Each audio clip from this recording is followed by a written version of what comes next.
Okay, so I have 6 o'clock. So let's go ahead and call to order our special commission meeting for tonight, Tuesday, November 26, 2024. Madam Clerk, would you please do the roll call for us? Mayor Groth, Here. Vice Mayor Huntington, Here. Commissioner Amsler, Here. Commissioner Kennedy. Here. Commissioner Samara. Yeah. Mr. Mayor, you have a quorum? Thank you, Madam Clerk. It looks like we have Brad waiting in the waiting room there for us as well. Okay, so let's go ahead and do our Pledge of Allegiance, please.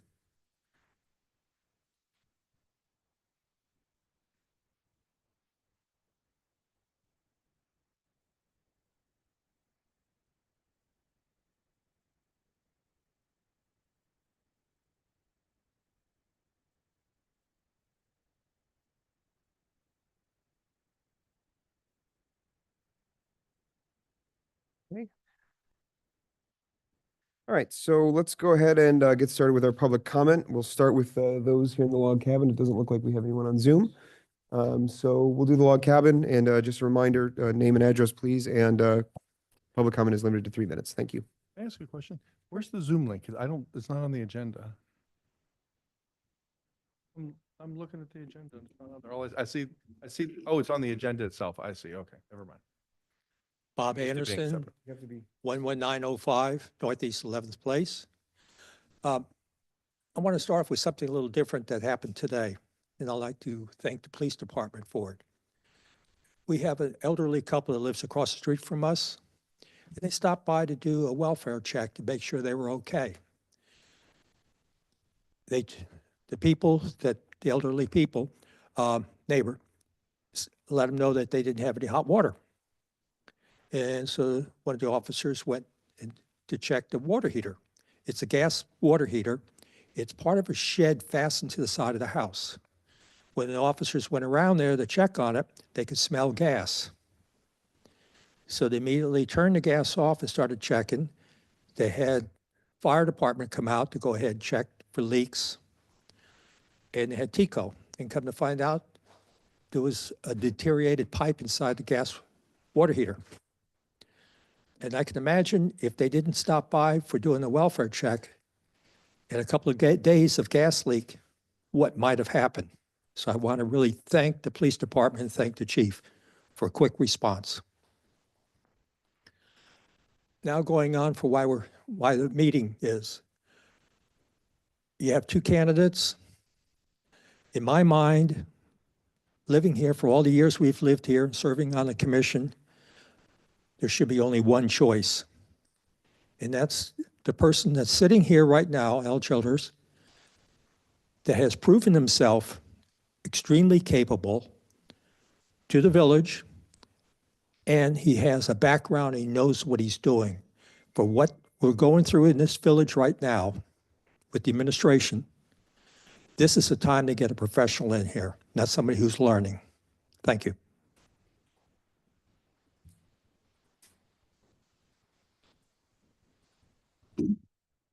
Janie Anderson, 11905 Northeast 11th Place. With all that's going on, and now we're going to have another special election, you know you're going to be missed, right, Mac? A whole lot. And we have the former police chief apparently suing the village. Now is not the time to make hiring decisions based on who will work for the least amount of money. No disrespect intended to Mr. Sid, but you can't compare being the mayor in a town that does not have a strong mayor form of government. And it sounded kind of like it did, but if you look at Miami Lake's charter, their mayor's duties are very similar to ours, with 1 or 2 little exceptions, versus an Al with all those years, that background, the knowledge, the experience, the education, and the icing on the cake being his commitment and stake in this village. Now, I know some of you are a little hung up on the salary issue, but when it came forward that when you added everything together, inclusive of benefits for our former manager, it came to $176,000, and that former manager did not come to us with Al's qualifications. There really should no longer be an issue. And you know, I've watched for 48 years where we chink and we nickel and dime and we waste a whole lot of money thinking we're saving money. That's got to stop, or it just becomes, you know, doing the same thing over and over again, and expecting different results. No, we have the first chance we've ever had to put a truly sharp candidate in this position. Let's not blow it. Please affirm his contract tonight.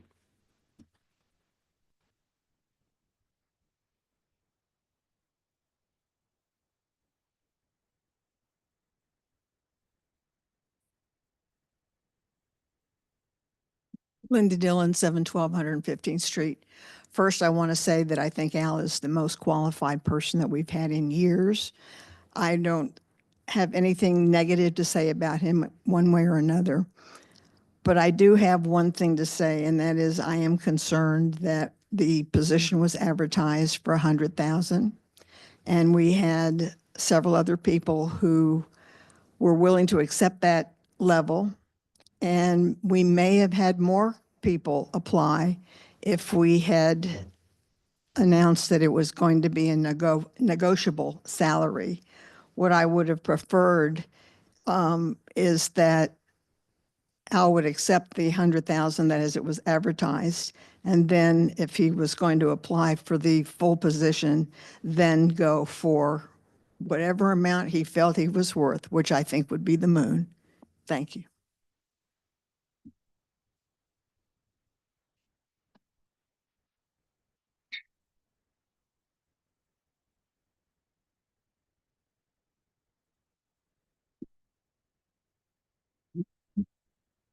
John Holland, 844 Northeast 119th Street. Before I start the clock, Commissioner, it's nice to see you. And it's nice to see you. I imagine for the last time at this dais, correct?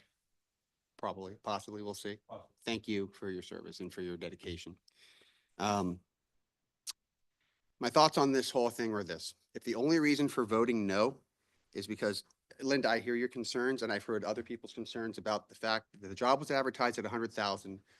He applied for it knowing that he probably wouldn't accept that, and that if we had to put the advertisement differently, like a range or salary or commensurate on experience, we would have had more people apply. Those are all very valid points.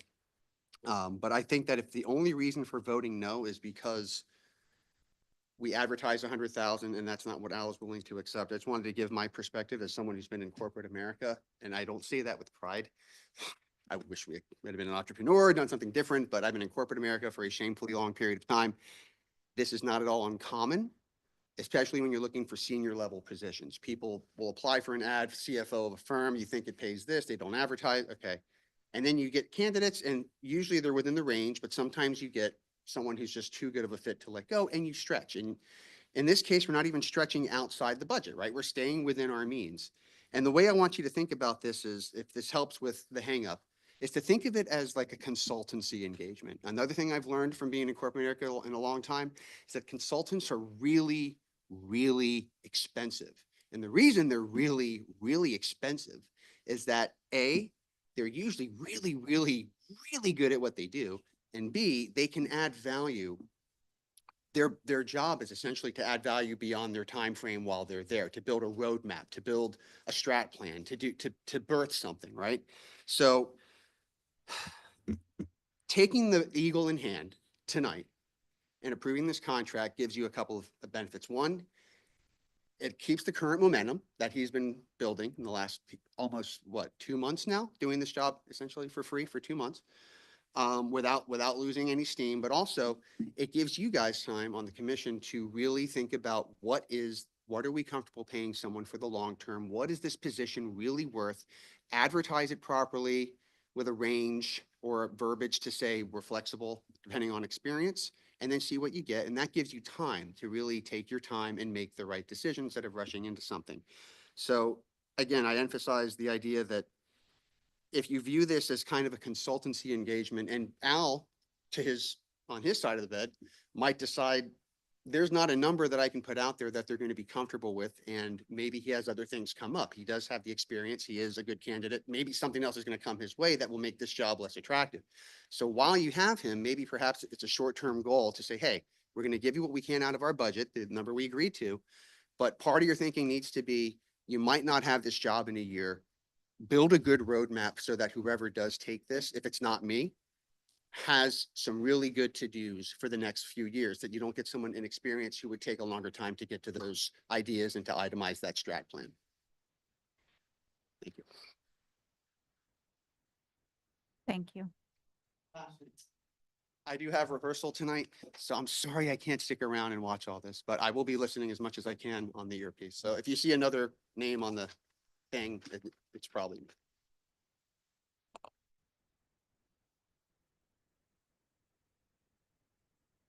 We have any others in the log cabin? None? Okay. Any on Zoom before we go forward? No? Okay. Jonathan, I'm on the agenda and there's no Zoom link on the agenda. And it's not on the agenda and it's not on the calendar either. So I'm not able to Zoom It's in. on the calendar. I'm on the calendar. It's on the calendar. The links kind of blend into one, but if you look, you can see that it's there. I tested it out. I'm looking at the calendar and I don't see it.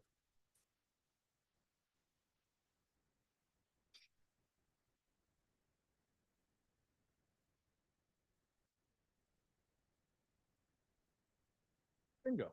Thank you. It looks like one link. Told you, it looked like one link, but it's there. Okay. All right. So having no comments on Zoom, thanks for everyone for coming out and providing public comment. It's always appreciated to get some insight from our residents and former commissioners, all inclusive, and employees as well. Okay. So are there any specific replies to any of the comments that we've heard before we jump into the discussion? None, seeing none, seeing none. Okay. All right. So let's go ahead and get into our discussion item for the evening, which is the interim contract for our temporary interim manager right now, Mr. Childress. I think this is probably just kind of an open format. It's kind of the way that I had envisioned it going, or if there's anyone that wants to get us started on any of the salient points. I know at our other meeting or prior meeting, we had Mr. Sid with us. I know he's not with us tonight, but I'm really just kind of open to entertaining any discussion points that we have on the item, or any motions for that matter, I guess.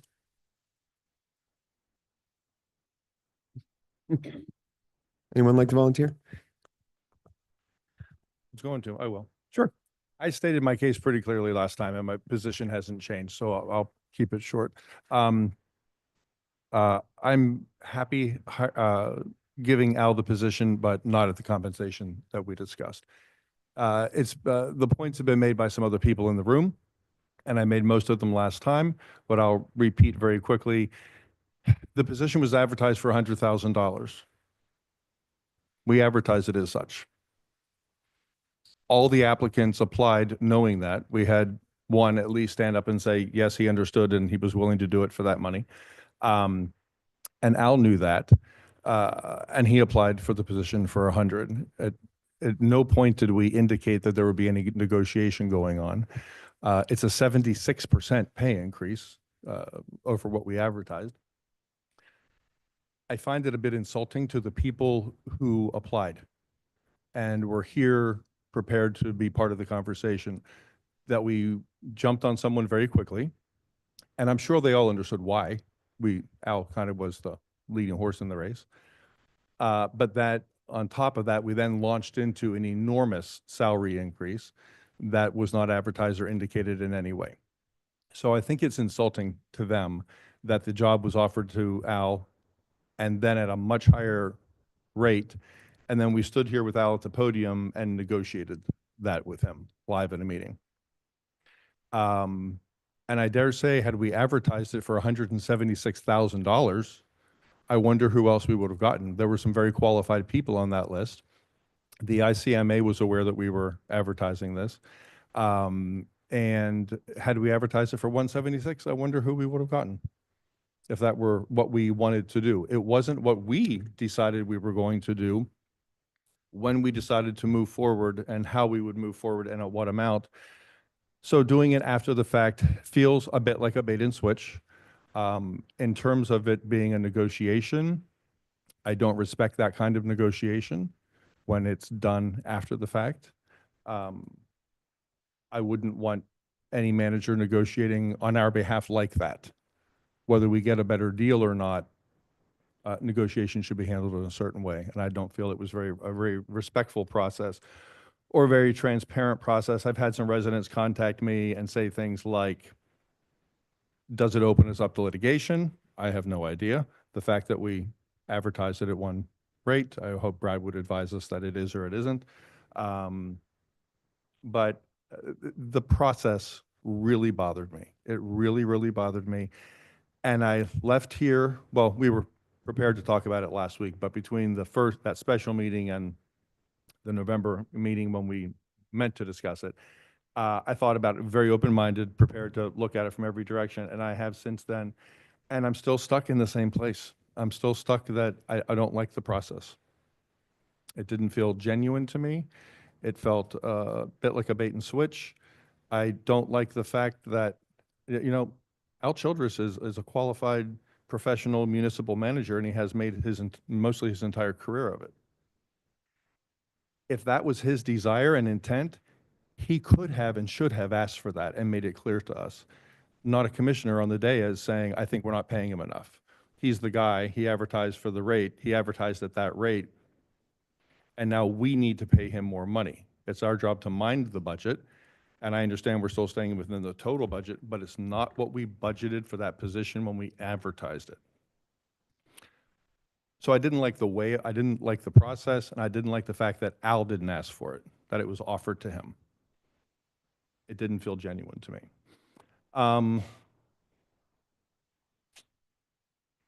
Some other things that I'm worried about. I'd like to think I'm not a naive person. If we do this and Al applies for the permanent position, which he's indicated he will, and he gets that position, he's not going to go back to a salary anywhere remotely close to what we have budgeted. So we have in the budget a salary and all these other benefits, and it's a total package, and you can work within the total value of that package. But let's not be naive to think he's going to go from 176 in salary down to anything in the 100+ range. He's going to say, this is what I'm worth, which is what he stood here and said to us. And remember, it's an interim position. It's meant to be short-term, keep the lights on. But he's not going to jump back down to 110, 120.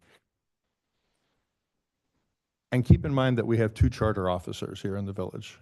One is the manager and the other is the attorney.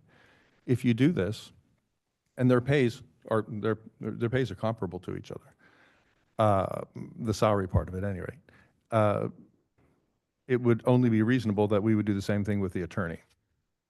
So don't think that Brad and his firm aren't going to come to us and say, okay, if that's what you guys are paying charter officers now, then it's time to pony up the dough. And it's going to be time to renegotiate their contract as well. I'm very happy with the law firm we have, exceptionally happy with our law firm. And I'd hate to lose them, and these are the kind of things that can make you lose a law firm. When they say, okay, this is what the going rate is for a charter officer in your village now, pay me the same or something close to it, and if we say no or can't, then we're going to lose the attorney. So we have to think beyond the immediate situation here in front of our nose right now, which is getting an interim manager. This is an interim position, short-term, keep the village running until we go through a process, which is, I hope, starts quickly. I mean, we talked about getting a headhunter in here, and I'm hoping that we're going to find out very quickly that we have, we have some candidates for that. But it's going to back us into a corner. It's going to lead to a much higher salary for a manager and the attorney possibly. I think it sends a really bad message out there that this is how Biscayne Park operates. It feels a little, trying to pick a word that is not too strong. I don't even want to say that word because that sounds too strong. It just doesn't sound like a good, clean, genuine, transparent process that this village should undertake to hire an interim manager. So it bugs me. It really bugs me from several different perspectives, particularly the fact that Al didn't mention this during the process. Al didn't stand up and say, thank you very much for having the confidence in me to think I'm the guy to do this. You all need to know I can't do it for that amount of money. I'm worth more and I need more. That's what an executive does. I just negotiated a compensation package for myself. That's what we do on our own behalf. I also worry how it raises the ceiling on all the salaries in the village. If this passes, I'm a no. I'm a hard no, and nothing's changing that. If this passes, Jonathan, I have some questions and comments about the agreement itself, but I'm going to hold them to see if it passes. If it passes, I'd like to come back and bring those up. That's it. Thanks.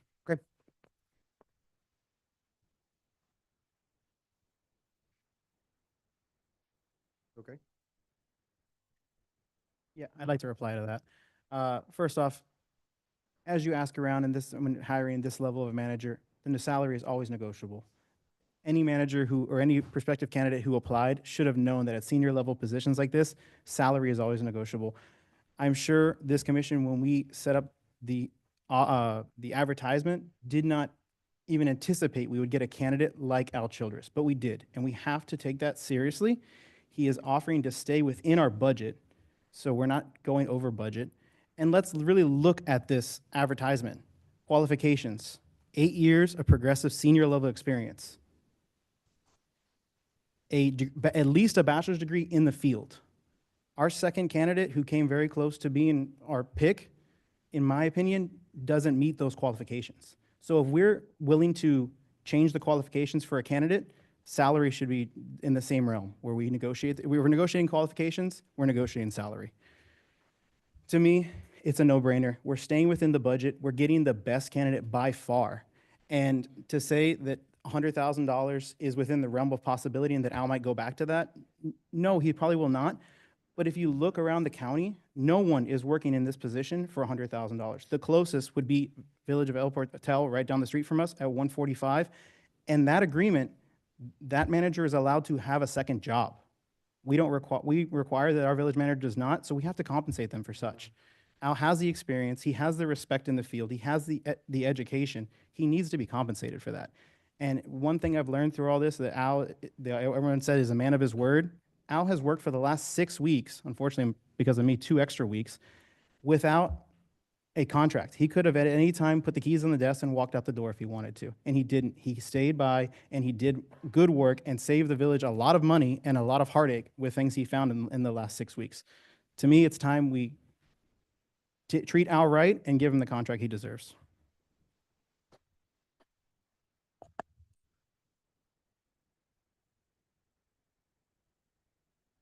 Since I was not on a commission when we first looked at the temporary city manager's position, I hope I will be given extra time to discuss my concerns about hiring Mr. Childress as our temporary city manager and giving him all he wants in this agreement. I have a lot of concerns about why this commission seems to rush to give Mr. Childress what he wants. After all, this is a temporary city manager's position, not a The amount I really would like to know what the commission, because I wasn't on it, was put for how much they will get for temporary city manager. There are a lot of problems that I have with this agreement, but I will talk about 2 important ones. Paying them $176,000 and a 10-week payout, which comes to approximately $33,840. For some reason, we do not hire him or fire him, we would have to pay that out. I asked Mr. Childress many times if he would go back to the $100,000 that, along with 10 other people, well, actually 12, but 2 to pay it out, that agreed to. He told me that he would not. He wants to agree only to what is in the agreement. I hope the commission will remember what they told the residents when Mr. Childress told each of them that he could not do it for $100,000, and what each of the commissioners' responses was. If I'm correct, there was at least 3 commissioners who said this offer was not acceptable. I would ask Mr. Childress, have you completed a full contract that you have as a city manager with the 2 past jobs, Doral and Key West? How much were the 2 payouts that you had received from each of them, those cities? Did you leave or were you laid off? How many years you really have as a city manager, not as assistant city manager? Did you complete? And now I want to talk about this $176,000. It's a bad idea to pay him it. We advertised this position for $100,000 with no benefits. We had 12 people who applied, 2 of them dropped out. This was advertised as a temporary position, not a permanent one. I believe with the advertising, we misled people who applied and led them to believe that we were only paying $100,000 with no benefits. This agreement is open-ended with no set date. It should not go past 4 to 6 months. Do we really give contracts to temporary positions? As an employer myself, I would not. If we advertised that we were paying $176,000, I bet we would have gotten a lot more people who are qualified. By no means am I saying that he's not qualified. I believe that we have opened ourselves up to a lawsuit, that we misled people who apply for this first time and what we are paying. For the attorney, does misleading the applicants open us up for causing a problem? If Children says he cannot do the job that we advertise for, then we should not hire him for the temporary city manager, especially when we have someone who's qualified and is willing to do it for what we advertise. And he spoke as one commissioner at the first meeting, asked him if he would be willing to do it for $100,000 and $100,000 with no benefits as a temporary city manager. The intention all along, if the intention by this commission was to give Mr. Chairman the chance to be our city manager, then we could have did that from the first, you could have done that from the first day. I've spoken to some people that know Mr. Childress who said he's aggressive. His attitude is not good towards people. I like to talk about an incident, and I can live by this incident. I can talk about an incident that happened. I wanted to bring back the Veterans Program here in Florida. And Mr. Childress made a suggestion to me that I should go talk to people at Doral, since he was there. They have a very good program. And that he recommended that I take the chief with me. So we went up there. As a city commissioner, I approached a couple of the city managers, a couple of the commissioners that were there, and asked them what they thought of Mr. Childress, because we were thinking about hiring him as our temporary city manager. A lot of them didn't want to respond to that. So I left it at that. I felt that was my responsibility as a commissioner, since I was there, to find out, since he held that position, and what he felt. When I got back, I had a call from Mr. Childress that I felt was very intimidating, where he told me, why was I talking to the people up there? We did have friends up there. And that I could have checked the information with Freedom, Public Works. I just felt that as an official, and I had the right as a commissioner to ask about that. And I think that that's intimidation. It bothered me very much that I am one commissioner out of 5, that it will be his boss, and he has no right to tell me that I can't talk to anybody up there. So that bothered me. Temporary position is to keep the village running till we find a permanent position.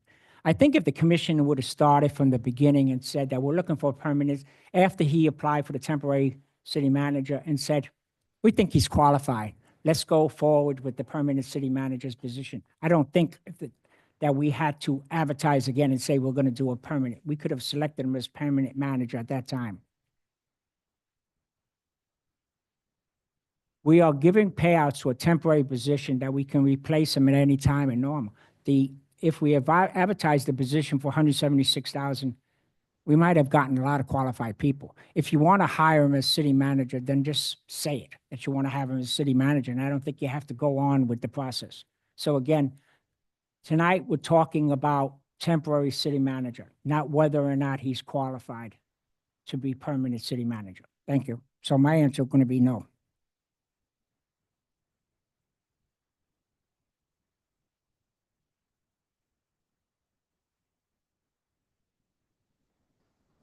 Would you like to, or would you like me to? Okay. So yeah, I'm Mag, I kind of join you in spending a lot of time thinking about this, and Al, we've spent plenty of time together so far, and, I'm appreciative of what you've done for us and some of the directions that you've taken us so far. I, of course, do want to hear from you at the end of this as well, so don't think you won't get an opportunity to kind of voice your opinion. Um, yeah, so a couple of things. I know, I think there is a process question for me as well. Not that I'm not saying that this is the crux. This isn't the deciding point. I think the process for, when I try to look back on it, I try not to look back on all this and second guess how things went, because I think leading up to that meeting, we did have a lot of qualified people. We had a lot of people, I think 12 applicants in total, once we got down to the withdrawals. We had people with a lot of interesting backgrounds, people that, had a lot of experience. I know we all spoke to them, and we very quickly identified, based on some of our previous experiences, we identified some folks that were in state people, and I know I wanted someone that had experience in Miami-Dade County, because Miami is a special place, as we've all learned. So I think that's kind of why we whittled down to where we got with the people that we ended up speaking to. Yeah, and to the vice mayor's point, Al, I think it's at least clear to me. Al seems to be the most qualified. To your point, Commissioner, qualifications, I think we're kind of past that. I think we agree that Mr. Childress is qualified for the position. Certainly, I think the most difficult for me is one of two things. It's one, the process of how it ended up working out. Yes, we advertise it at a point. We've always talked about, we advertise positions for what they are, and then we negotiate them. I understand that. We did jump out very quickly, but we are where we are. So let's focus on kind of where we are. The big question for me, Al, I'm very happy with the job that you've done so far. I think that you're very qualified for it. I think that the fact that you live here and have lived here for a long time is very beneficial. Al and I were able to attend the county mayor's induction ceremony, or whatever it was called. Al knew a lot of the folks. He knew a lot of the people in the county. Everybody knew him. So it's comforting to see that we have someone that's well connected in the county. I think the sticking point again is process from here and then looking forward. Because I think, and you all can correct me if I'm wrong, the number that we landed on was kind of the total package. We took the benefits and kind of rolled that into like the salary. I just don't know that base salary plus more benefits. I just don't know if that's going to be in play, and I wouldn't want to put us in a position here where we're saying, okay, Al, yes, let's go with 176 now, and we'll figure out the permanent position later, because in the interest of having been trying to be fair to the people that applied, I know there are people that are still interested in the permanent position. I know a few myself that have still voiced an interest, and going through the process is still very important to see who's interested, to see what they're interested in doing it for. So I guess I think that's maybe the sticking point for me is let's say, hypothetically speaking, we say, okay, Al, we're happy with 176 right now with no benefits for the interim position. Of course, it's interim. I don't want to put the cart before the horse, but I don't want to put you in a position where you come back and say, okay, 176 is what I'm happy with. To Mac, to your point, 176 is what I'm happy with, but now I need that with benefits. I don't want to put us in a financial bind, but I also don't want to lose a man of your caliber and experience and quality. So it's kind of a rock and a hard place right now. I will tell you right now, if that's a discussion that we are willing to have about making sure that we don't, and I will step back very quickly and say, when we had these initial discussions, I was in favor of raising, not the interim manager, but I mean the manager position. I thought that it was important that we offer more money to a manager after we've moved on from Chris. I thought it was important that we do that. To bring in some folks with some more experience and qualifications. So I don't know that 176 with more is going to happen. I just don't. So I just don't want to put you in a difficult position to say if that's what you now are intent on coming back and telling us whenever we find or go through the permanent position, that's going to be it. Maybe it is, and maybe we have other permanent people that say, well, 176 with benefits works. So to me, again, I don't want to put the cart before the horse, but I just wanted to express kind of my looking forward here about where we will end up. So it's important to keep in mind. a couple other things when we get to the point where we're talking about advertising. John, you mentioned a few things that have been on my mind as well about, advertising and positions, and, it's kind of a larger conversation that we can have. Certainly, I'd be open to listening to the Brad advise on any type of, potential litigation or potential liability with respect to a misleading application. I don't want to put my attorney hat on. I don't really know that there is, but I would certainly be willing to or eager to hear Brad on that point to kind of assuage any potential concerns that we have. It's a lot of money and it's a big jump, but I'm of the position right now where I do want to look long term. I want us to understand where we're going. We don't want this financially to get out of control for us because financially this is very important. But for the interim basis, Al, I'm happy with what you've done, and I'd be happy having you continue to serve in the role under the current contract. We'll talk about terms to Commissioner Kennedy's point. But I just want you to know that that's where my mind is at now. Is when we get to a permanent position, we this can't go out of control for us because financially we need to be responsible, and that's important to me. So that's where I stand right now. I appreciate your help in guiding the community where you've been so far. So thank you, and I'll pass it along. Okay, thank you. I wanted to touch on something. I don't know if you guys received an email, but I did from a resident concern maybe on the ability of all of us to vote without conflict of interest. So I just wanted to straight ahead ask if anybody knows Al from a personal standpoint besides haven't had the chance to work with him for this 2+ months.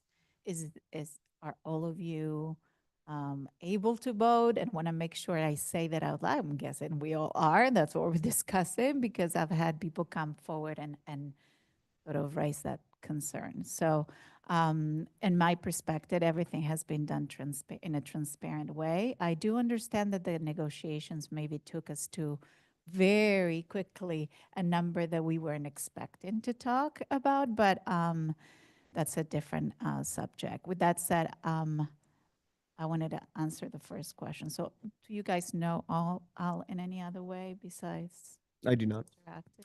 I do not, and I don't know if the email that I got was directed towards me and whether or not they actually assumed that me and Al went to the same church, and that is definitely not true. I don't go to church, and I did not know Al before this process. When the name was given to me, I said he lives in Biscayne Park. I had no idea.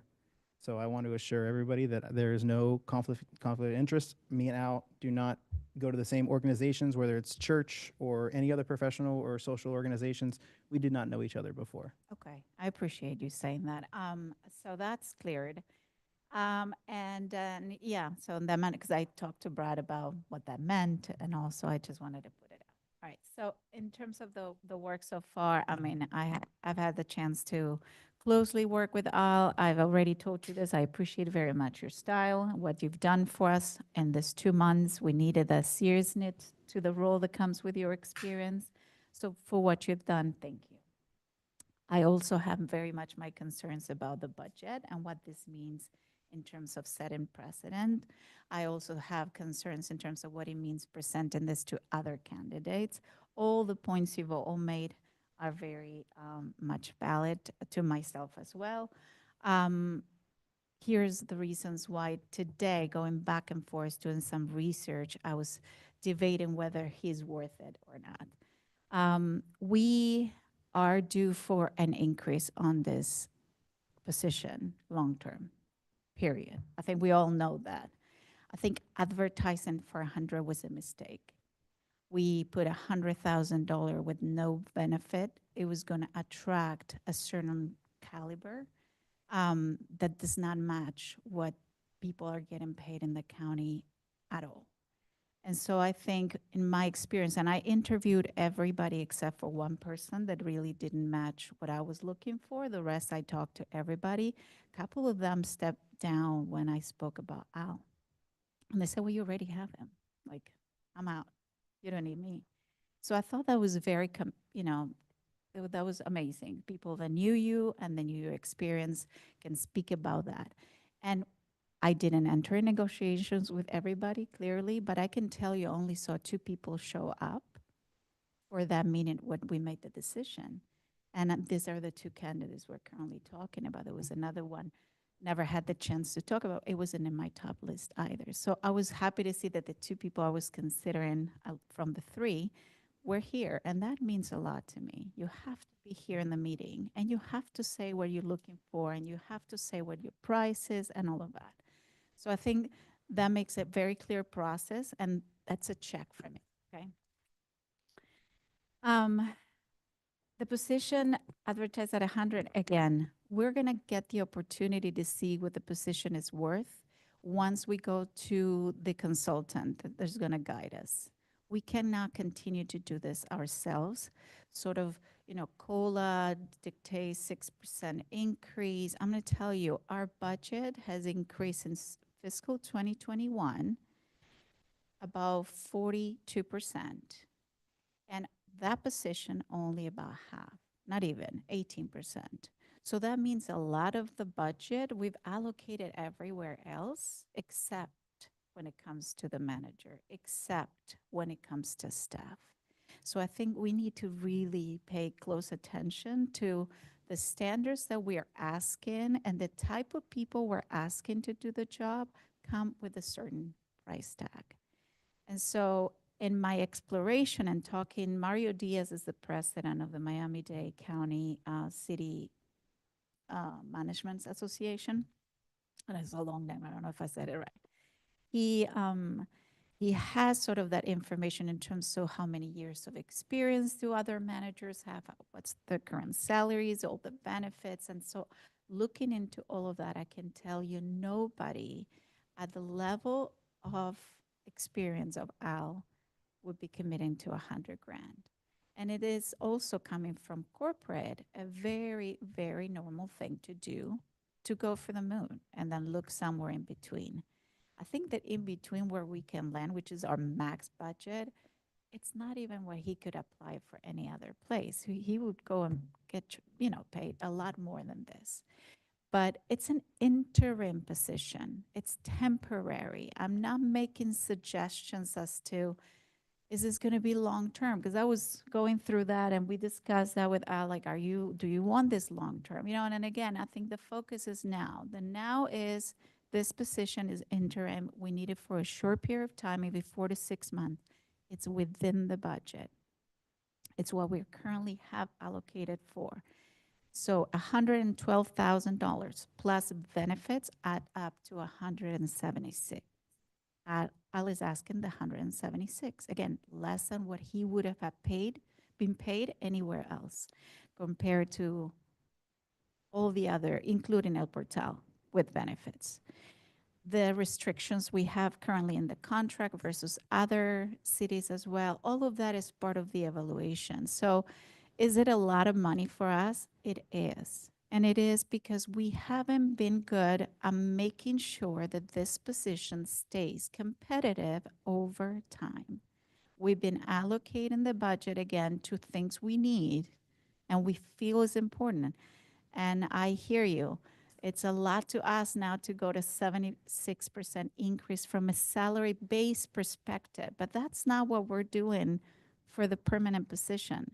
So it's not setting any precedent to me, to be honest. I really want a professional come over and scratch everything up and say, you've been lucky to have Mario take that position for so many years at the price. You've been lucky to have X and Y, Z position, and then we got sort of what we paid for and others.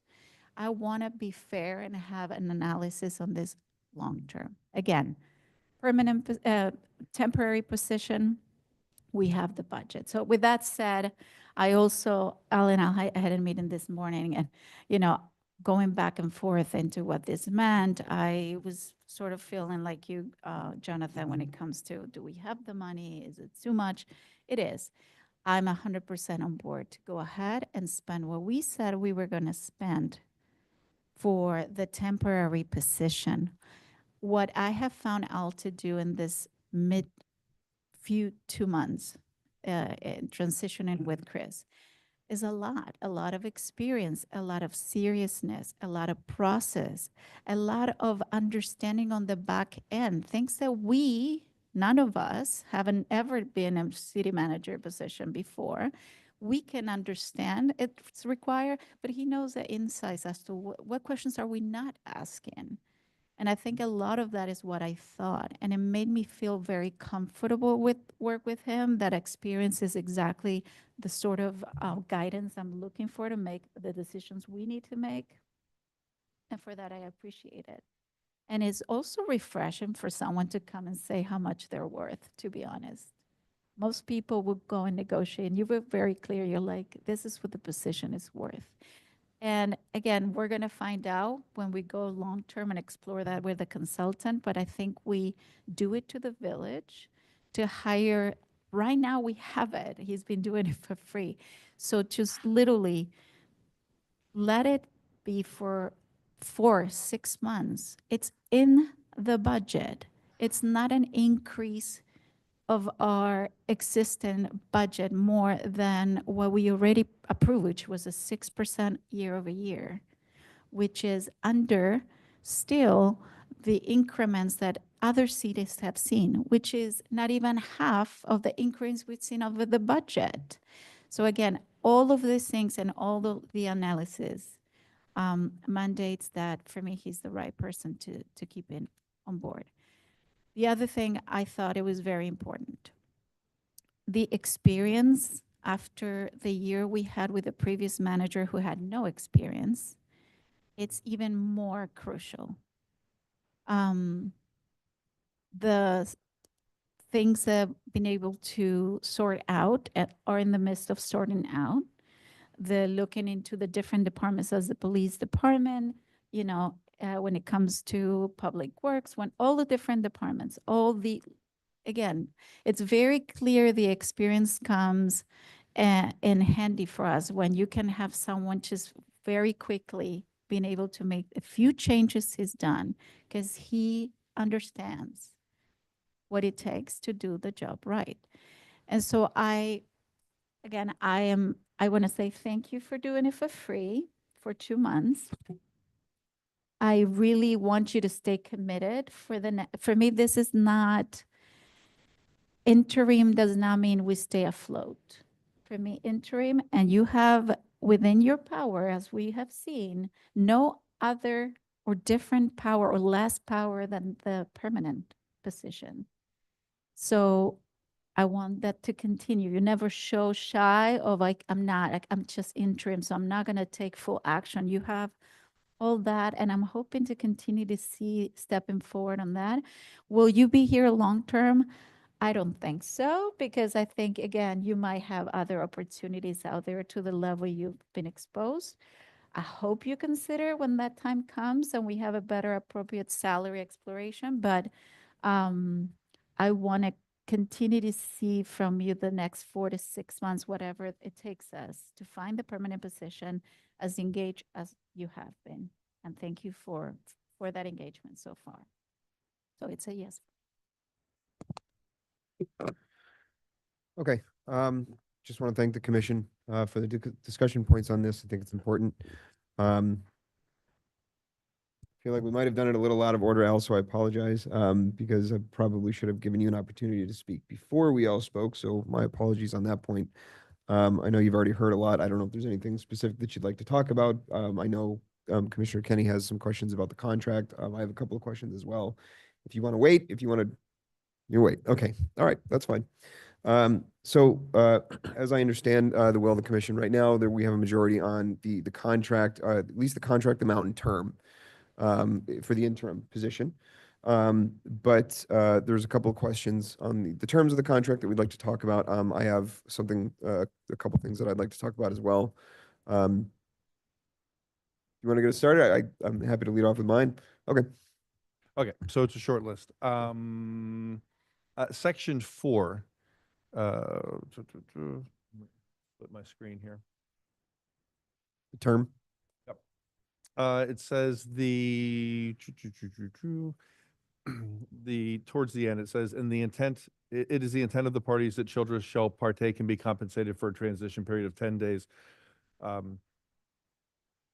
Shall is a definite word, and that means that we're obligated to it, from my understanding. I think I would be more comfortable if that was may. So we aren't obligated, look, if we're not happy with something, why should we be obligated to a transition period that we may not want? We just experienced a transition period that didn't exactly go the way that we thought it should go. And Al took care of that for us. Thank you, Al, again. So I'd hate to have us find ourselves in a position like that again. So I don't understand why we would be obligated to a transition period here if we decide we don't want it. 5C, holidays. This is it's a temporary position, but it is a salary position. And people at this level don't get, if they work a holiday, they don't get paid for it. So I don't think it's appropriate that he will be entitled to compensation if he worked on a holiday. I'm sorry, which section was that again, Max? 5C. 5C, okay, thanks. 5C. It says that if he works on a Okay. holiday, he'll get paid for it. He's not an hourly employee. Section 6C is about terminating him. If we terminate him, we owe him 10 days. 10 weeks of pay. I don't think it's appropriate to pay someone 10 weeks of pay. If we're terminating them because we're not happy with their work, we should be able to let them go and not pay that. I don't think there should be any compensation in that regard, and I think 10 weeks, if it were there, 10 weeks is very excessive to me. Again, this is not a permanent position. This is an interim position. This is someone who's filling it for us until we make a permanent hire. If it was a permanent hire and we wanted to negotiate something like that with someone who we had done the process of finding and recruiting and, we're hiring them on a permanent basis, that would be one thing, but that's not the case here. And my last point is 11A. It says he must get our permission to, I think that's in reference to attending things. If it's in the budget, I'm not sure why he would have to get our permission to go do something that's in the budget. Where is it? 11, yeah. Attending events and things. If there are things that are in the budget, I'm not certain why he would need to come to us for. So those are my points. Okay, so Brad, are you with us? I am. Okay, great. So starting just backwards with some of the points that Mac was discussing there. 11A, I almost read it as consistent with the village budget. It almost sounds like if it is budgeted for that's not required. Can you shed some light on that for us? Well, I mean, we've had that provision. It was in your former manager's contract as well. What it does is in order for the manager to travel or attend any seminar or conference, you have to approve that travel and that attendance. It's a way for you to keep track of what conferences he attends, what type of travel or seminars he goes to, so you're aware where he is and what the costs are.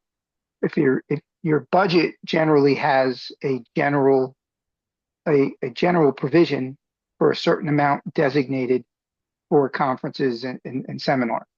This is specifically related to the actual seminar or conference that Al would go to. Okay, so this is then just, I guess, kind of consistent and appropriate, or consistent with the agreements that we've had with managers in the past then? Yeah, it's not necessarily an appropriation item. It's the money's, so you all appropriated a certain amount of money for the manager to attend conferences and seminars. But for him to go to a specific one under this provision, and like I said, it was in the former manager's contract. I can take it out if you all wish. He has to seek your permission to attend. The money might already be allocated, but he still has to seek your permission to attend.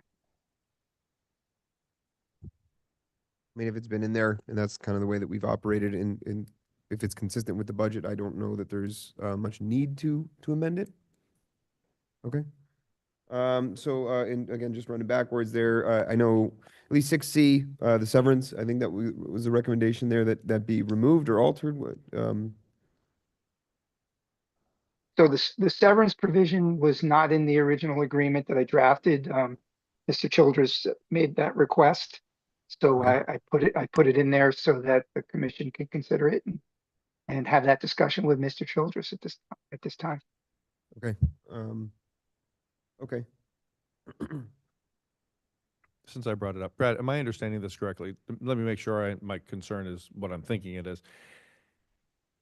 It's without cause. If there's cause, that's a different thing altogether. But if it's without cause, we're just not pleased with the performance, his performance, right? There's not a Correct. specific thing that is cause for termination, but it's just not working out. At that point, he's an interim employee.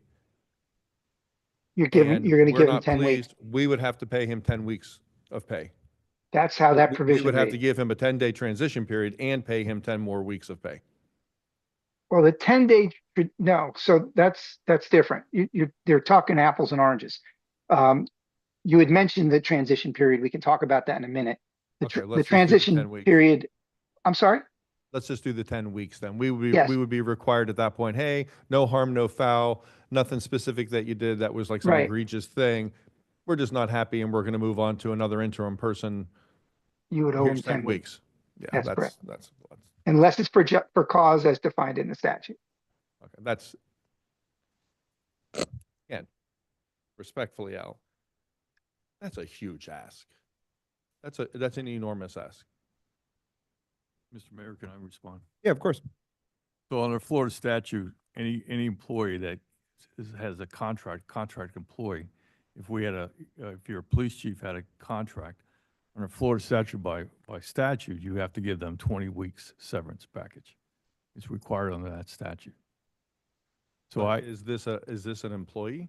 that's an employee. Right. Any contract employee is required 20 weeks severance. Is that correct, Brad? I don't interpret the statute the same way as Mr. Childress. Our attorney is saying otherwise. Well, if you read it, and I read it, it says the maximum is 20 weeks. for any- Yeah, correct. The maximum you is can, 20 weeks. Okay, you didn't say maximum the first time. Maximum is 20 weeks. correct. That's Oh. correct. You cannot give an employee more than More 20 than. weeks severance. Okay. Correct. Well, that's not what you said the first time, Al. You said that you Right. Any, more than 20. It says you may give them, Brad, does it say you may give them no more than 20 weeks? says the Give me, maximum.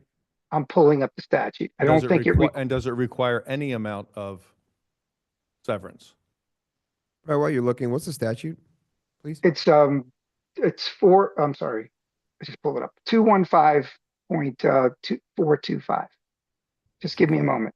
Because if my memory is, there is no requirement that severance be given.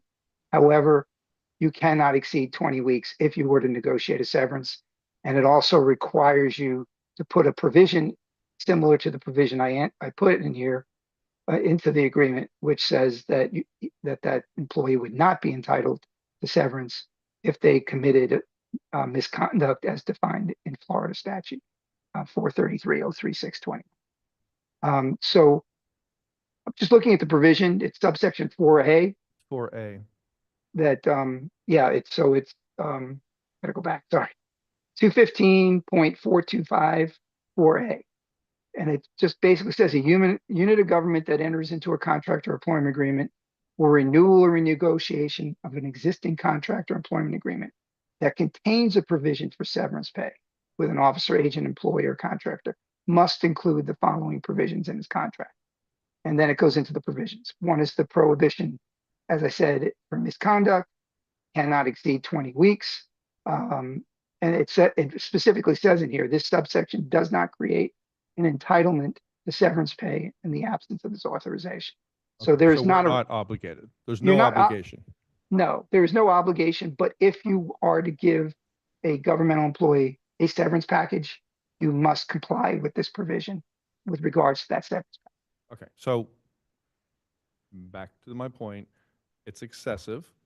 We now understand that it's not required. Al, do you understand, do you now agree with what the attorney is saying? To answer your question, Commissioner, this is a standard practice for city managers and all their contracts, is they're giving 20 weeks. That provision in the state statute was enacted because there was 60 weeks given, 52 weeks given. The and the legislation came back and said the maximum you can give is 20 weeks. Okay. Because that was occurring throughout the state. So, Not what you just said a minute ago, though. I'm not going to sit here and argue with you, but Brad has made it very clear to us what it says, and I'm looking at what it says. But what you said a minute ago is not what it says in here. You characterized it as something different, and it's not what it says. So it is not standard that you would get severance if we were to it's offer. standard throughout city managers' contracts. If you look at city managers' contracts throughout the state, there's 20-week severance, and for chiefs of police, there's 20-week severance. But that's not what you said a minute ago when we brought this up. Commissioner, I'm trying to clarify it for you. So that's standard throughout the state in any contract for a city manager or for your police chief. It's 20 weeks. I don't know. I've written several of them. It's always 20 weeks in there for your police chief. That's not what was presented to us, and that's not what you said a minute ago. So that's what I'm saying again. I like things to be very clear and methodical and organized as you progress through them, not say this, someone challenges it, now we get clarification on it. I don't like to operate like that. I just don't, guys. Again, we were just told something that's not exactly true. Brad corrected it for us. Now we understand. We're not obligated to do this. So back to my point. This is an interim position. If he doesn't work out in an interim position, this is a temporary thing. And we say, no harm, no foul, not going to work out. We have to pay him 10 weeks salary. How much is that? Does anyone have a dollar figure attached to that? Approximately $33,800. We owe him over $30,000 when he didn't work out. I'm sorry, I just don't spend money like that. It's not my money to spend like that. That's not how I throw money around. Yeah, I disagree with Commissioner Kennedy and Commissioner Samaria. This is a protection for the employee that if things get political, which we're about to have a different commissioner up here, if things get political and we have a changing of the guard, that deters us from doing that. If there's a clause in here that if it's for cause, he doesn't get a severance. To me, it's standard practice that people get in this level get a severance package. It's a protection for him that things don't get political and we just change at a whim because he doesn't work out. This is a temporary position. If he doesn't work out, you know how you change that? You make the permanent hire. We all indicated we want 3 to 4 month changeover and a permanent hire. If it doesn't work out, that's how you change it over and you don't have a severance. But to me, it's a protection to keep things from getting political and let's just change them because we feel like it. I don't have an issue with the provision either. I mean, it's also part of my comparison table with the rest of the cities in the county that they all have about 20 weeks, 16 weeks, 4 months, 5 months, et cetera. I understand also. No, these are Are they for interim or these are for the managers? the manager. That's what I'm saying. It's not quite the same. So for me, it is, and also the way I see it, because it is an interim position and this, for 6 months at the most, 2 months already are pro bono. So in a way, worst case scenario, something like that would happen, we would be ready to take that impact. And I want to know that it is a commitment in both parts. And I don't feel it's I don't think it's a crazy thing to ask. Again, not to your point, that's on hired permanent position. And Mr. Mayor, if I may for a moment. Sure.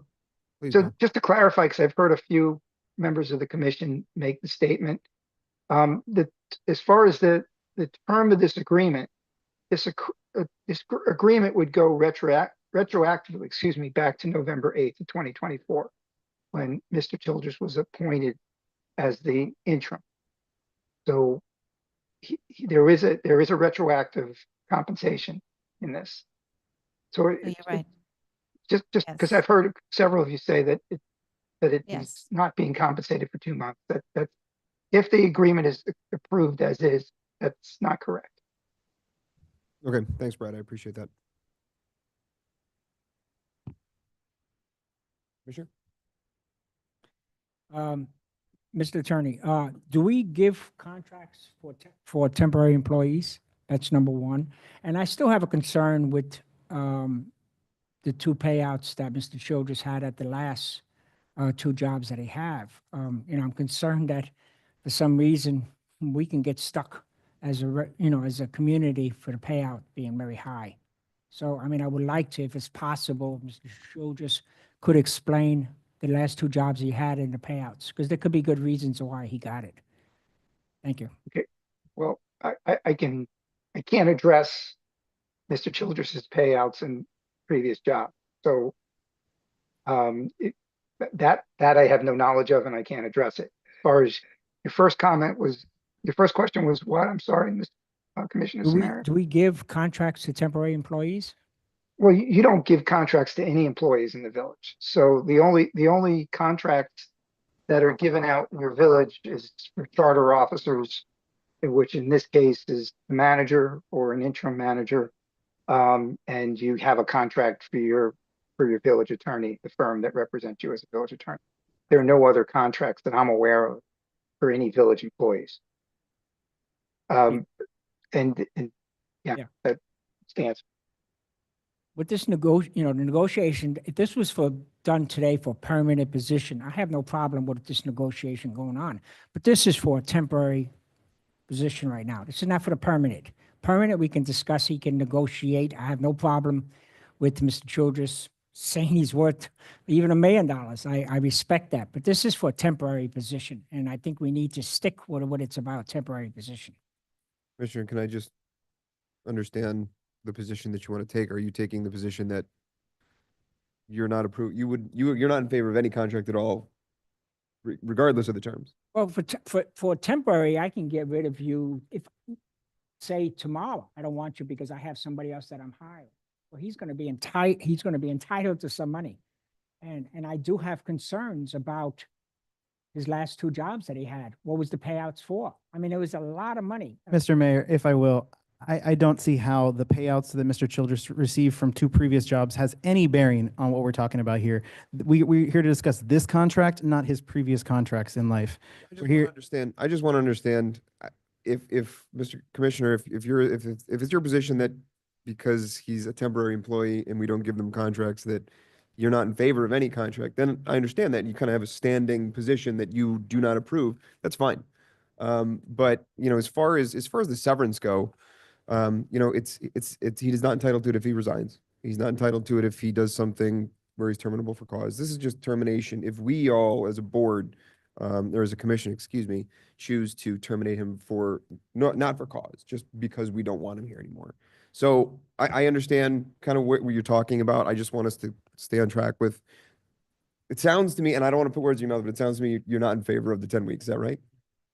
I don't Okay. think temporary employees should get it because I think Commissioner Kennedy, and correct me if I'm wrong, brought it up that we can get rid of him if we have somebody else. I'm just using that as an example. Well, if we do that, then we have to pay him severance pay. Well, if we have a permanent position, no. Okay, but If we have somebody else that comes in that wants to be the temporary. My question is, are we going forward to hire a permanent city manager? So then, he can be let go tomorrow. And if we go through the process and we get a permanent city manager, that's a problem for me. But the term of the agreement is until we have a permanent position. If we have a permanent person come in for the job, he's not entitled to this. To me, we advertised for $100,000. We forced advertise. And maybe I'm wrong, but I think we misled the public and we misled the candidates that put in for this thing. And I understand what you're saying. there's no way. Now, is he worth the $176,000? I've always said, and I wasn't on the commission, that commissioners in the past have always said that city manager should not be paid $100,000. I'm glad that we are now considering, I think the city manager should make the most money out of all the employees because they run the village. And then we get the chief and stuff like that. We have always in the past, not we, but commissioners in the past have said, we're paying city managers $100,000. We shouldn't be paying them that. I'm glad to see that this commission has decided that we need to pay this money. And I'm not saying he's not worth it. I think he is worth it. If this was about the permanent city manager, I would have no problem. This is about the temporary city manager. We advertised for $100,000 with no benefits. He accepted along with the other 12 people. There was no negotiation. I mean, he accepted it, $100,000. I can't get off that. I understand. We've come to a majority on the amount. The severance issue is before us right now. Al, can I just ask you very briefly, please, without considering whether we're going to approve the severance issue or not, is there a number that you'd be willing to come down from the 10 for? Would you be willing to take 5? Mr. Mayor, with all due respect, I think, as you heard here tonight, I could be terminated tomorrow, right? So there's already 2 votes against me.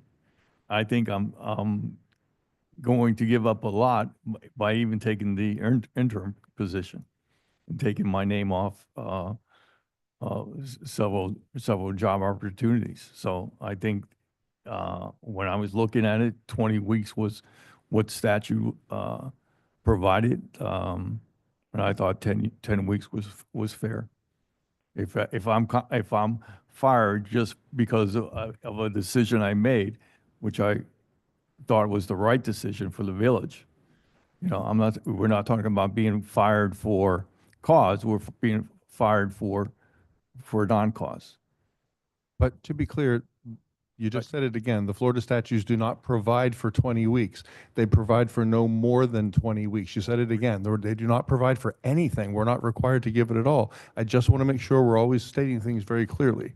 Right, it provides no more than 20 weeks, and I thought, right, and taking that in consideration, I thought no more than 10 weeks is fair. I understand. Okay. If this is the, I don't know that this is the issue to terminate the contract with. I understand the concern. I read the statute the same way.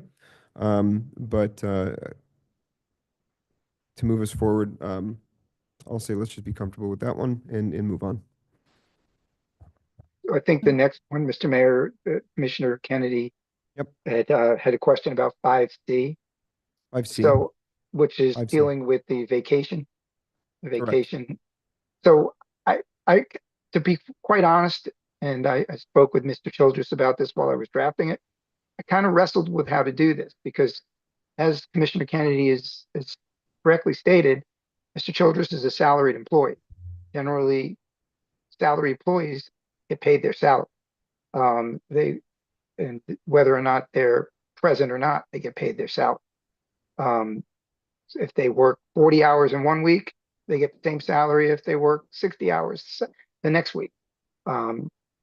So I know that Commissioner Kennedy, when we initially discussed the potential terms of this contract, was very adamant about having some provision in there which indicated that Mr. Childress would not get paid if he was absent from the village. He was not working at the village at the time. And so I had put that provision in, and then Mr. Childress, when we were having the discussion, requested the opposite, the reverse of that, well, if he does work, if he's not getting paid when he's on vacation as a salaried employee, when he does work on Thanksgiving Day or New Year's Day or whatever the paid holiday might be, and he does work, that he would be compensated for it. I recognize there's issues with how to calculate that. What if he puts in 2 hours as opposed to an 8-hour day? I get that, but that's why it was incorporated into the provision. And again, it's for your all consideration. So I guess the question is then how do we do this? So Mayor, if I could respond. Sure. So, and I had hoped that I had reached out to all of you to ask you if there was any questions about the contract, so we wouldn't be doing this and have a 5-hour meeting. But when I spoke to the village attorney about that, I had fully agreed that I wouldn't be compensated for vacation time, for sick time. If I'm away from the office, I'm not getting compensated for those. But, and for holidays, if I'm not working a holiday, I don't get compensated for that holiday. So there's holidays coming up. And this week, there's 2 days that are are holidays that I wouldn't be compensated for. But if there's an emergency on Friday and I'm working that emergency and I'm being called out or I'm doing something, or if there's emails I didn't get to and I come in the office on Friday, I think I should be compensated for that day. I'm away from my family. That's all I'm asking for. I'm asking to be treated fairly as every other employee is treated within the village. Okay. Thanks, Al. I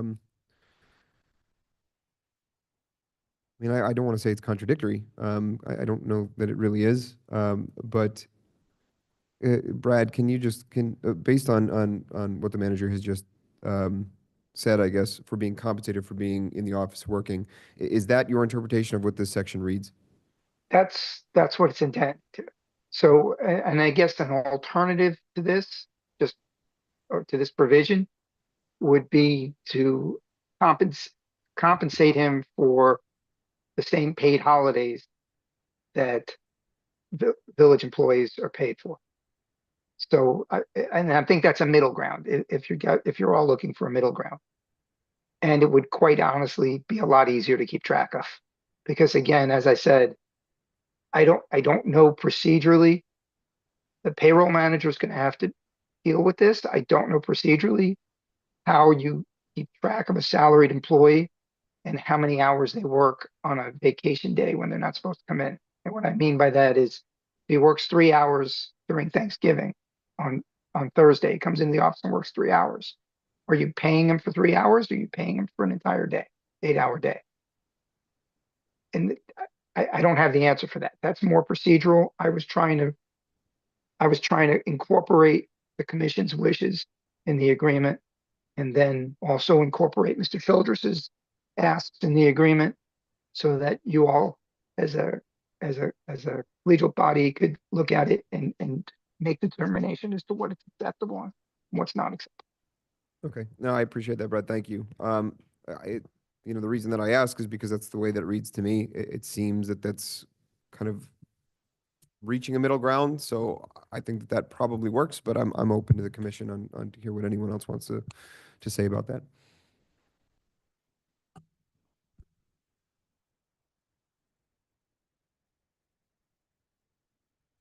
He's getting everything else he's asking for. He may as well just give him this too. He's kind of getting it all. To put it in So, context, this is, if you look over next 6 months, this is only talking about 6 possible days that he could work. Or sorry, excuse me, 7. 7 possible days. We're not talking about a huge risk to the village here for compensating him for 7 days. So I think if this is something that protects him and compensates him and treats him fairly as an employee, 7 days over the next 6 months. And that's what we indicate that we want to. you mean, you're counting those I vacations? went ahead and counted all the holidays for the next 6 months. Oh, yeah, okay. 7 days in the next 6 months. And that's what we Mhm. indicate we want to be transitioned to a permanent manager. So 6 months, 7 days. That's the risk to the village here for this agreement. So from- But we're not compensating him when he's on his vacation time, which you have already told us about. I already agreed to that and said, Yes. here's my vacation days. I'm not going to be compensated. If I call in sick, I'm not going to be compensated. I agreed to Correct. that. Yeah, How many Mr. days was that, Al, if you remember? There was 3 weeks in April. Yes, There was a week in December and I think another 10 days in May. okay. So until May, should you stay with us until May? All that time would not be compensated. That's correct. That's correct. That's the way the agreement reads. Right. You would So, not be compensated for any sick time, vacation so time. no, or any other- no, sorry, go ahead. I didn't want No. you to. You didn't, and he would not be compensated for vacation time, illness, or any other circumstances that would keep him out of the village. Of a total of around 5 weeks. But Right. we would have to pay you for the 7 days If he works, coming up, if he works. if you were to work those days. Correct. That's right. Or in a case of an emergency, if you had to come.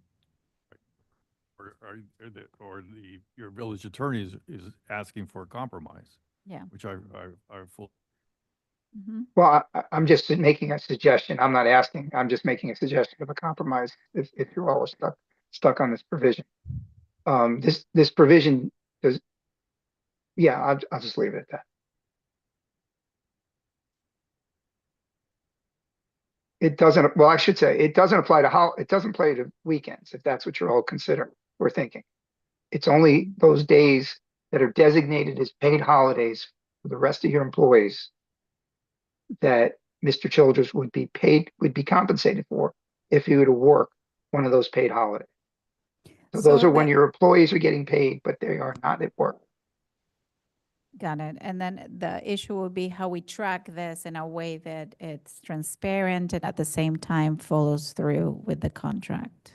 Yeah, that's a procedural matter for your payroll people to decide how to keep track of that. The agreement puts the onus on Mr. Childress to notify the mayor, the payroll manager, and copy the commission of any absence he has due to vacation, illness, or any other circumstances, or for any work he performs during paid holiday. So, because there was no other, the only other way to track it would be by the village clerk. And I think it's kind of an onerous position to put the clerk in, where she's keeping track of her boss's time. So that's why it's worded the way it is. All right. Are you thinking? No, yeah, I mean, I'm trying to understand. For me, we talk all the time about how this is a 24/7 job. That's what you say. So my question would be, if today's a working day and you have to stay until midnight, you're not getting paid from 6 p.m. until midnight because you're left early. On a Saturday, if you were to come on a Saturday and work, you're not getting paid. I think you're given more than what you're taking with this provision, knowing that you're going to be away for 5 weeks and that you're asking to be compensated in case you come 7 days. So math only, I'm fine with it. Processes, maybe just put them through and bring it to the commission on the next meeting so we know how they are tracked. That's it for me. Was that a yes for me? Okay. And then I think, if I may, Mr. Mayor, Yes, please, Brad. I think the last section that Commissioner Kennedy had brought up as we're Section working 4. back, was section 4, the terms of conditions. It's the shall pay the, sorry, Right, excuse me, I'm so- sorry, the shall pay the 10 business days after the appointment of the permanent manager. Go ahead. Sorry, I didn't So want to. this was something that Mr. Childress had brought up, that there should be, or that he was suggesting that there be some transition period where if a new permanent manager, somebody other than Mr. Childress, takes the position, that Mr. Childress can get them up and running over a period of time, which was 10 business days, so that they're able to take over the reins and move forward. And Mr. Childress wanted to be compensated for those transition days. So we can put that as a may. We can take out that sentence altogether, and it can be just an ask at the end of the contract. So the contract terminates, and there can be an ask where you ask Mr. Childress to stay for a transition period and agree to pay him at that time. Or I can put the word may, or I could put at the discretion. What I could do is say at the discretion of the commission, Mr. Childress may partake and be compensated, or I'll have to think how to word it, but I can make it discretionary where the village has to make the decision as to whether he stays for the transition period and be compensated, as opposed to it being required. But in all fairness, I will say that some type of transition period would be a very good idea. Yes. So I'm sorry, except when they're not, well, so except when the transition period is not a good idea. I Turns out to have been a bad idea. So I tend to, and this is not, this doesn't speak to how it may unfold with you, Al, but I tend to kind of side with Commissioner Kennedy on this, that we make it discretionary. If you so choose, at our request, or if you so choose to kind of, like you said, Brad, kind of make this discretionary, then we can have that 10-day overlap and we can provide for payment for those 10 days. But if, let's say we pick a permanent and, Al, you come to us and say, I don't really want to provide that overlap, or I'd prefer to just go now. We say, you know what, that just makes sense, just go. You know, we'll transition however we see fit. I think discretion probably is easier. I think the way that I kind of read this is it locks you in and it locks us in. So it kind of locks everybody in, that when we pick a permanent manager, assuming it is not Al, you know, you're required to stick around. And, you know, I think that kind of speaks to Commissioner Kennedy's point. So I'm more in favor of a discretion where we can kind of decide together if you'd like to stay on for 10 days to help us transition. That's great. If you don't choose to, then that's fine too. And I Mr. Mayor, think- if I, Sure. I'm sorry, No, it's if I okay. may, the intent was to lock him in so that you had a transition period as opposed to, or not just Mr. Childers, anybody who would be interim, just saying, for lack of better terms, I'm out the door, have a nice day, go run with it. No, and I get not that, have- but not the have any idea of transition. indentured servitude of you got to stay regardless of whether you want to leave. I don't know how great that might work out. I'm Okay. not saying that Well- that's where we're headed by any means. Don't get me wrong, but I'm just saying in the event that comes up, you know, I don't want everyone to have to be stuck in a position where that's untenable. So Um, I will draft it so that the decision for the decision to have the interim manager remain for the transition period will be at the discretion of the commission's asking.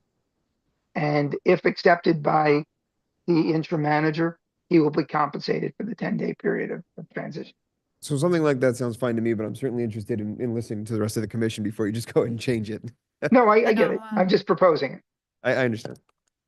Yeah, so I was just, for me, so the transition periods should be a must just for the purpose of the history of what's been going on, the files, everything that needs to happen when you go from one hand to the other. But I do understand it could happen in not very amicably terms, and at that point, it's more of it could be more of an issue. So I think that's a fair point to make. If we were to decide, you know, that we don't need it, then we can use that in our favor. Now, on that side, it allows for what I understood, Brad, for the manager to say, well, I don't want to stay either. They could do that anyway. Yeah. Well, they yeah, get the to answer- Require come. them to stay. True. It's true. Yes, Just this They could- just gives us I'm sorry, They can't out- require them to stay. It just gives us the ability to say, we'd like you to stay or not. Yeah. and quite So frankly, I we think could, that's a take, fair point to bring. Yes. or we could take that last sentence out completely, and that's something you can discuss with the manager at that time. Yeah. Yeah. So I'll leave that to you all. If you want me to make it discretionary, or do you just want to remove that last sentence, starting from it is the intent, right, to his or her new position, and just strike it through the agreement? No, for me, it's vitally important that we have that transition period in there. I think making it discretionary is a good compromise, as long as that all parties are agreeable to that 10-day transition period. But to me, it's vitally important that we have that. So I want to keep it in there. Is that consensus, Mr. I Mayor? think Yeah, I think we should have it at our disposal, at our choice. So I'm not suggesting we get rid of it altogether. I'm just saying we need to control that. yeah, I agree, tend to Ben. agree. Yeah. Yeah, I think discretionary, Brad, would be preferable. Very well. I just I thought it was as simple as change the word shall to may. Isn't it that simple? Well, I think if we just change shall to may, then we could require him to stay and we don't have to pay him. Am I not reading that correctly, Brad? Yeah, it could be interpreted that way. I'll clean it up so that Sure. it mirrors the commission's intent. Understood. Thanks, Brad. I did have one additional question about the term portion. I just want to be sure, because I said this earlier, that the term, that section 6 is not triggered by the transition to a permanent manager. Is that correct? The termination, it does not, no, the termination and severance does not. But now that you're saying that, I'm also going to have to rewrite that. I'm gonna have to do a little wordsmithing on the whole section 4. No, I understand. Because- I just wanted to be, like, because I said this before, and I just want to be very clear that the transition to a permanent manager doesn't trigger the severance clauses. It does section not 6. it does not, because the agreement itself terminates. So you're not terminating you're not terminating the interim manager upon the hiring of a permanent manager. The agreement itself terminates. And by virtue of the agreement terminating, there's no more responsibilities of either party. And just so I'm clear as well, because I said this too, and I don't want to jump to any type of legal conclusions. A resignation doesn't also trigger that the severance. Is that correct? It does not. As a matter of Okay. fact, I think there's a, What about a retirement? I mean, I know that retirement and resignation are similar, but I think they have a legally separate interpretation or definition. well, I mean, I don't know how he would retire. He's not eligible. He has no benefits, so he's not eligible for retirement within the village. He has I no understand. retirement. So Okay, no, just the only way he could voluntarily separate from the village on his own accord would be to put you on notice that he's terminating his agreement. gotcha. Okay, just wanted to be very clear. Those are the questions that I had. I'll open up to any of the commissioners that had any other questions about the agreement as it's drafted.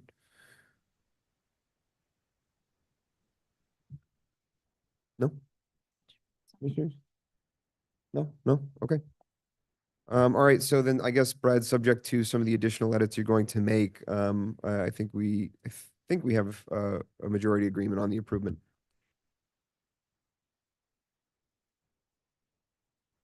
Sorry, I was muted. Mr. Mayor, you need a motion and a second and a vote on the Okay. resolution.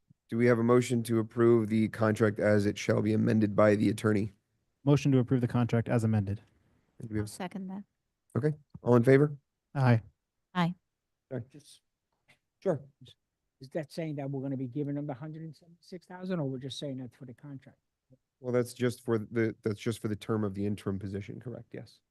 Yes, it's Yeah, I'm a no. all included in it. Yes, correct. For the interim. No, I'm not willing to pay 176,000. I'm a no as well. And I'm a yes. Okay, so having concluded the agreement,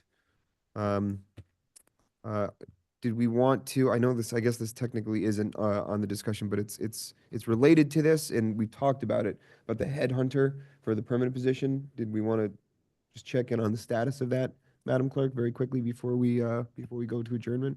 Well, the attorney and I have not formally met, but I know of two firms that I've reached out to just to get a proposal, kind of like. I haven't received either yet because I was going to have it on the December 3rd agenda. So I found there's three that I'm familiar with in South Florida that do this type of recruiting.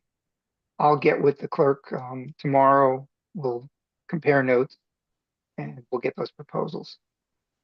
Maybe we'll have an update on the clerk or the attorney's report for next week's meeting on that item. You'll have a combined one. Yeah, but yes, you Combined will. report. And then we're hoping to be able to have these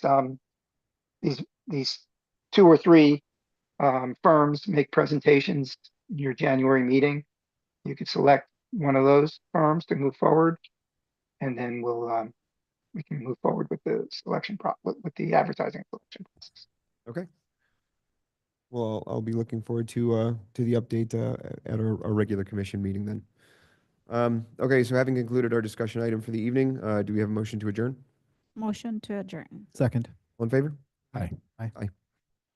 Thanks, everyone. Have a good evening.